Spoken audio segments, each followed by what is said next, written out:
നമസ്കാരം. അവസാനം വിജയകുമാറും അറസ്റ്റിലായിരിക്കുന്നു. ദേവസ്വം ബോർഡ് മെമ്പറായ അദ്ദേഹം കഴിഞ്ഞ ദിവസങ്ങളിൽ ഒളിവിലായിരുന്നു.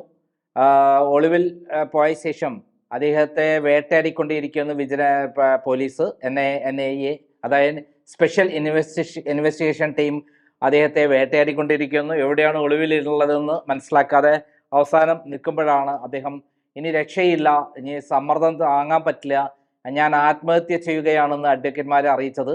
അവസാനം അഡ്വക്കേറ്റ്മാരും മറ്റു വീട്ടുകാരൊക്കെ ഇടപെട്ടിട്ട് അദ്ദേഹം കൊടുത്ത മുൻകൂർ ജാമ്യാപേക്ഷ പിൻവലിച്ചു.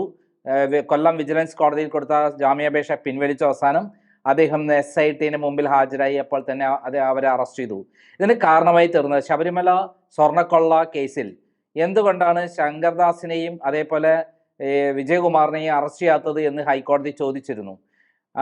അതിന് കാരണം കഴിഞ്ഞ കുറേ ദിവസമായി ഇലക്ഷൻ സമയമായപ്പോൾ ഇത് മെല്ലെ മെല്ലെ മെല്ലെ പോകാനുള്ള ഒരു പരിപാടി പിണറായി വിജയൻ പറയുകയും P ശശി അന്വേഷണ ഉദ്യോഗസ്ഥന്മാരെ വിളിച്ചു വരുത്തി വരട്ടുകയും അങ്ങനെ CPM നേതാക്കന്മാരെയോ അതേപോലെ CPM ബാധിക്കുന്ന കാര്യങ്ങളെ ഇനി ചെയ്യാൻ പാടില്ല എന്ന് വാണിംഗ് കൊടുത്തു എന്നുള്ള വിവരമാണ് പുറത്തു വന്നത്. എന്നാൽ ഇത് മനസ്സിലാക്കിയ അതിനിടയിൽ VD സതീശൻ പറഞ്ഞു, ഇവിടെ കേസ് അട്ടിമറിച്ചു കൊണ്ടിരിക്കുകയാണ് എന്ന് പറഞ്ഞുകൊണ്ട് അദ്ദേഹത്തിന്റെ പ്രസ്താവന വന്നു.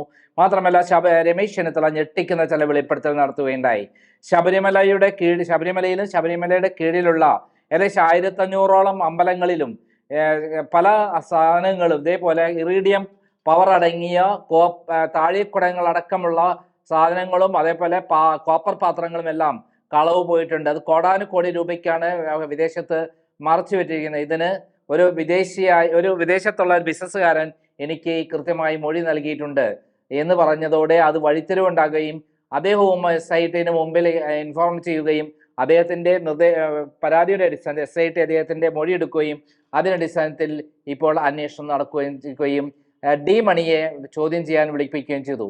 ആദ്യഘട്ടത്തിൽ D മണി പറഞ്ഞത് ഞാൻ ഇത് യാതൊരു ബന്ധവുമില്ല എന്നൊക്കെ ആണെങ്കിലും അത് ഞെട്ടിക്കുന്ന അതീവ ഗുരുതരമായ കാര്യങ്ങളാണ് വരാൻ പോകുന്നത്. ആരാണ് വിജയകുമാർ പത്മകുമാറിനോടൊപ്പം ദേവസ്വം ബോർഡ് മെമ്പർമാരായിരുന്ന ആളുകളാണ്. അപ്പൊ ആ മെമ്പർമാരായ ആളുകളിൽ ഈ ശങ്കർദാസിനെ മാത്രമാണ് അറസ്റ്റ് ചെയ്യാനുള്ളത്. അപ്പൊ അതുകൂടി ആവുമ്പോൾ ആ മെമ്പർമാരെ 3 പേരും അറസ്റ്റിലാകും. പത്മകുമാർ ഇതിനകം പല വെളിപ്പെടുത്തൽ നടത്താൻ പോകുന്നു എന്നുള്ള വിവരം പുറത്തു വരുന്നുണ്ട്.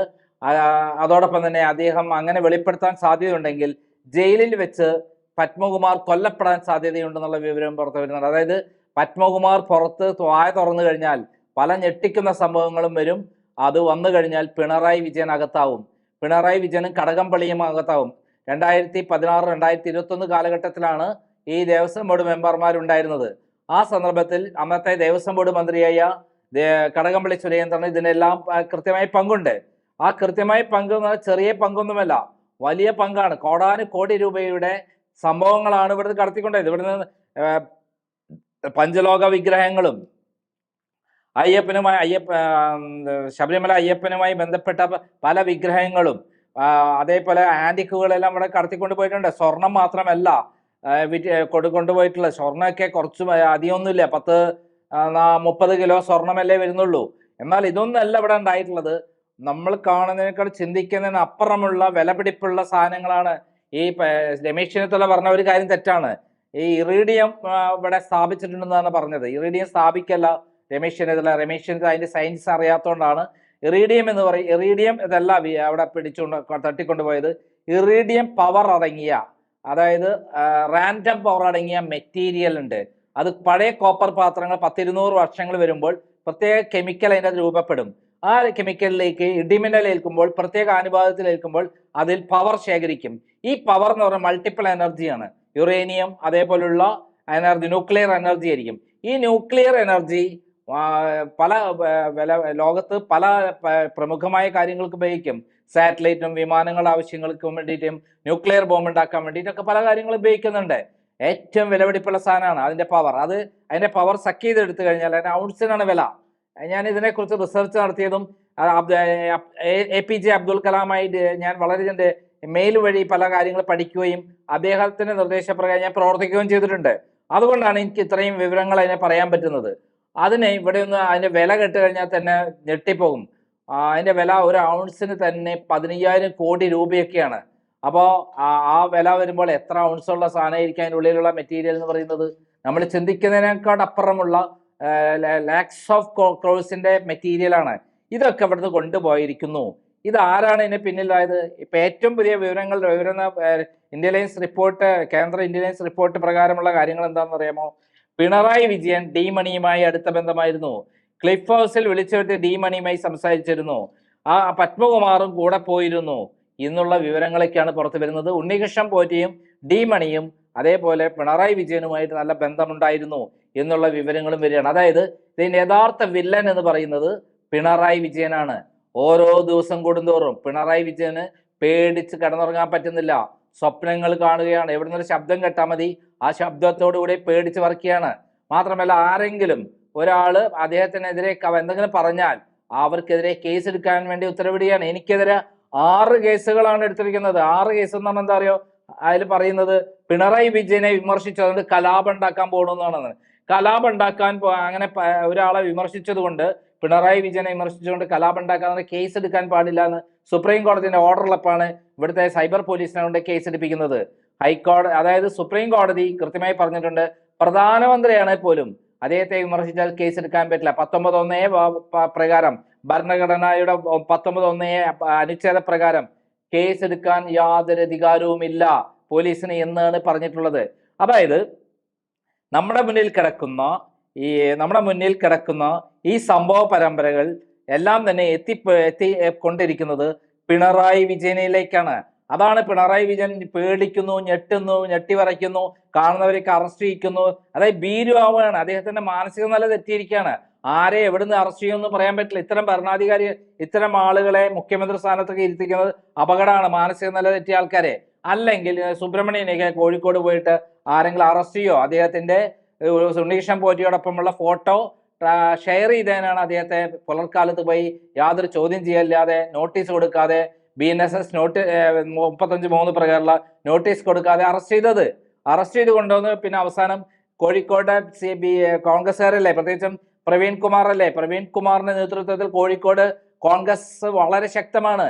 എവിടെയെങ്കിലും ഒരു പ്രശ്നം ഉണ്ടായി കഴിഞ്ഞാൽ അവർ ചാടി വീഴും.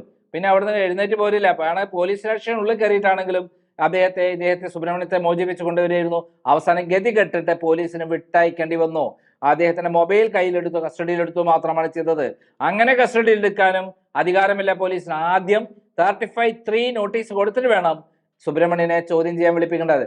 വന്നു കഴിഞ്ഞാൽ ചോദ്യം ചെയ്ത് കഴിഞ്ഞ ശേഷം അദ്ദേഹത്തിന് എന്തെങ്കിലും ഡിവൈസ് ഒക്കെ വേണമെങ്കിൽ ആ സമയത്തേ പറയാൻ പാടുള്ളൂ. ഈ കേസുമായി ബന്ധപ്പെട്ട് അദ്ദേഹം കുറ്റം ചെയ്തിട്ടുണ്ട് പ്രഥമ ദൃഷ്ട്യാ തെളിഞ്ഞാലാണ് തീർച്ചയായും അദ്ദേഹത്തെ വിളിപ്പിക്കേണ്ടത്. അതുണ്ടായിട്ടില്ല. എന്തായാലും ഇവിടെ ആകെ ഭ്രാന്ത് പിടിച്ചത് നിൽക്കുകയാണ് പിണറായി വിജയൻ. രാത്രികാലങ്ങളിൽ ഞെട്ടി വിളിക്കുന്നു, കരയുന്നു എന്നൊക്കെ അവസ്ഥയിലാണ്. ഇപ്പോൾ പുറത്തിറങ്ങാനും പറ്റുന്നില്ല. എവിടെയെങ്കിലും എന്തെങ്കിലും ആരോട് പറയാൻ പറ്റുമോ പിണറായി വിജയന് ഭ്രാന്താണെന്നുള്ളത്? ഈ ഭ്രാന്ത് എന്ന് പറയുന്ന ലക്ഷണമാണ് സുബ്രഹ്മണ്യത്തെ അറസ്റ്റ് ചെയ്തത്. എന്നെ 6 കള്ളക്കേസുകൾ കുടുക്കി അറസ്റ്റ് ചെയ്യാൻ ശ്രമിച്ചത് ഈ അടുത്ത കാലത്താണ്. നമുക്കറിയാം, VD സതീശൻ അർദ്ധരാത്രി വന്ന പോലീസുകാരെ വരട്ടി 35(3) നോട്ടീസ് കൊടുക്കാതെ അനങ്ങാൻ പറ്റില്ലെന്ന് DGPയോട് പറഞ്ഞുകൊണ്ട് മാത്രമാണ് എന്നെ 5 മണിക്കൂർ ബന്ധനസ്ഥനാക്കിയ ശേഷം പോലീസുകാർ മടങ്ങി പോകേണ്ടി വന്നത്. അതിൽ കോടതി പറഞ്ഞ എന്താ? എനിക്കെതിരെ ഒരു കേസും നിൽക്കില്ല എന്നുള്ളതാണ്. ഓരോ വകുപ്പ് എഴുതിയത് കള്ള വകുപ്പാണ്, ആ കേസേ നിൽക്കില്ല എന്ന് പറഞ്ഞിരിക്കുകയാണ്. ഈ സ്ഥിതിയിലാണ് കേരളത്തിലെ സ്ഥിതി, പോലീസ് സംവിധാന സ്ഥിതി. ഏത് സമയത്തും എന്തും സംഭവിക്കാം. പിണറായി വിജയനാണ്. അതുകൊണ്ട് പിണറായി വിജയനോട് ആരെങ്കിലും എന്തെങ്കിലും പറയുന്നത് സൂക്ഷിച്ച് വേണം. കാരണം അദ്ദേഹത്തിന് മാനസിക നില തെറ്റിയിരിക്കുകയാണ്. ഇത്തരം മാനസിക നില തെറ്റിയിട്ടുള്ള ആളുകളാണ് ഏകാധിപതികളാവാറുള്ളത്. കൊള്ളക്കാരും തട്ടിപ്പുകാർക്കൊക്കെ ഈ മാനസിക നിലയുണ്ട്. ആ മാനസിക നിലയിലാണ് പോകുന്നത്. കാരണം ശബരിമല അയ്യപ്പന്റെ സ്വർണമാണ് കട്ട് ചെയ്തിരിക്കുന്നത്. നമ്മളൊരു കാര്യം മനസ്സിലാക്കേണ്ടത് അറിയോ? പല നാൾ കള്ളൻ ഒരു നാൾ പിടിക്കപ്പെടും. പിണറായി വിജയൻ ലാവ്ലിംഗ് കേസിൽ 278 കോടി രൂപയുടെ തട്ടിപ്പ് നടത്തി. അതിൽ അദ്ദേഹത്തിനെതിരെ എന്റെ ഫൈറ്റ് കാരണം CBIക്ക് കേസ് എടുക്കേണ്ടി വന്നു. CBI കേസെടുത്തു, അവസാനം കുറ്റപത്രം സമർപ്പിച്ചു. അത് അദ്ദേഹം ജഡ്ജിമാർക്ക് പൈസ കൊടുത്ത് രക്ഷപ്പെട്ടു എന്നാണ് അജയ്കുമാർ എന്ന് പറയുന്ന ഒരു പത്രപ്രവർത്തകൻ ഇന്ത്യൻ പ്രസിഡന്റ് കത്തയച്ചുള്ളത്.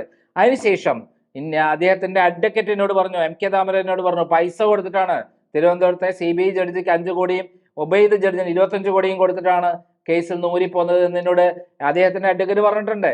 പിന്നീട് നമുക്കറിയാം, നയതന്ത്ര ബാഗേജിലൂടെ സ്വർണം ഇവിടുന്ന് കടത്തിക്കൊണ്ടുപോയ വരുത്തിച്ചത് അതിലൂടെ നടത്തിയ തട്ടിപ്പ് എല്ലാവരും അറിയുന്ന കാര്യമാണ്.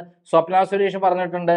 എന്തിന് പ്രധാനമന്ത്രിയും അതേപോലെ നരേന്ദ്രമോദി അമിത്ഷായും ഇവിടെ വന്ന് പ്രസംഗിച്ചിട്ടുണ്ട്.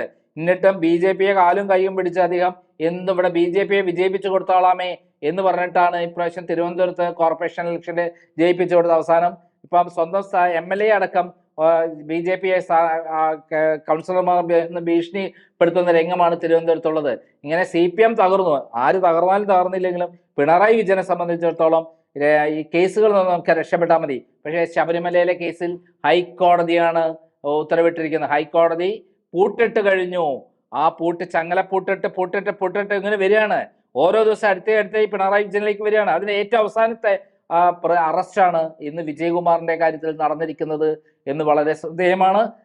എന്തായാലും അത് അധികം താമസിയാതെ തന്നെ പിണറായി വിജയനിലേക്ക് എത്തും. വിജയകുമാറിന്റെ സ്ഥിതി എന്താ?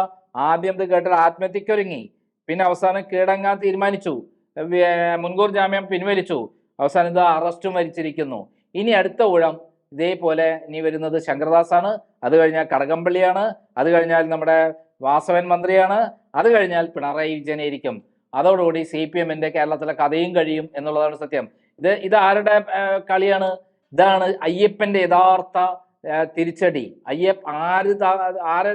ആരില്ലെങ്കിലും ഇത്തരത്തിലുള്ള കൊള്ളക്കാരെ കയ്യാമം വെച്ച് അകത്താക്കാൻ അയ്യപ്പൻ തന്നെ രംഗത്തിറങ്ങും എന്നുള്ളതിന്റെ ഏറ്റവും വലിയ തെളിവാണ്. സത്യമാണ് അയ്യപ്പൻ എന്നുള്ളതിന്റെ തെളിവാണ്. സ്വാമിയേ ശരണമയ്യപ്പ.